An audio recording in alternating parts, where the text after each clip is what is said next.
pero esta música me está llevando hacia la columna de Fernando Borroni.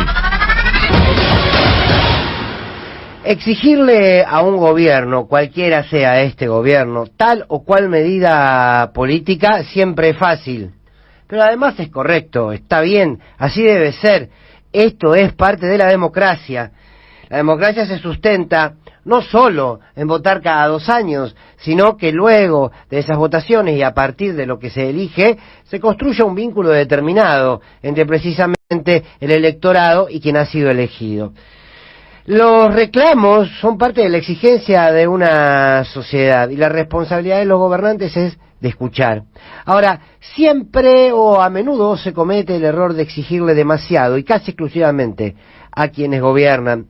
La democracia debe ser un diálogo permanente entre la sociedad, las instituciones de la sociedad y los gobernantes.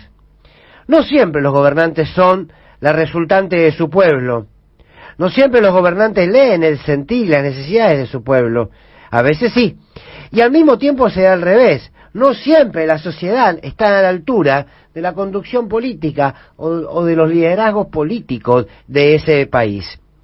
Nos preguntamos en más de una oportunidad por qué tal o cual gobierno no lleva adelante tal o cual política. Pero pocas veces nos preguntamos si la sociedad está madura para entender tal o cual política, para acompañarla, para ponerla en discusión, para impulsarla, para profundizarla. Por ejemplo, quiero tomar el ejemplo de Vicentín. Más allá de la decisión del gobierno que se avanzó en un momento, luego se tuvo que retroceder, más allá de lo que concretamente sucedió con Vicentín. La pregunta es, ¿la sociedad argentina en su mayoría está preparada para aceptar una expropiación en nuestro país? A Vicentín o a cualquiera. Entendemos como sociedad, mayoritariamente, sabemos que existe como instrumento legal la expropiación, que es legítima en la Argentina, que hay una cuestión procedimental en nuestro Congreso para llevarla adelante. La sociedad en su conjunto se abraza a esa legalidad, a ese principio además constitucional, o en realidad la sociedad mayoritariamente se maneja por un prejuicio, por un relato impuesto. La expropiación es igual al comunismo, la expropiación es igual a Venezuela, Venezuela y el comunismo son el mal. Como sociedad, ¿bajo qué principios construimos la idea política? Se expropian Vicentín, expropian mi propia casa. ¿Por qué esta reflexión? Porque me parece que es oportuno preguntarnos, ¿quién educa a las sociedades? ¿Solo los medios de comunicación? Me pregunto, ¿la sociedad estaba preparada para la 125? La sociedad estaba preparada para entender, por ejemplo, lo está hoy para entender que nadie va a tomar una tierra y vive en una ¿qué casita? En una chocita ella con telas y con palos, que nadie lo hace porque lo disfruta. Nuestra sociedad está preparada para cobrarle más a quienes más tienen, para redistribuir mejor, ¿o no? ¿O lo exigimos simplemente a la dirigencia política y esto no nos exige, no nos propone una maduración como sociedad? ¿Quién nos educa? Las respuestas a estas preguntas hablan del nivel de democracia que tenemos. La calidad de la democracia no recae únicamente en la calidad de los gobernantes, sino en la calidad también de los gobernados y la relación entre ellos.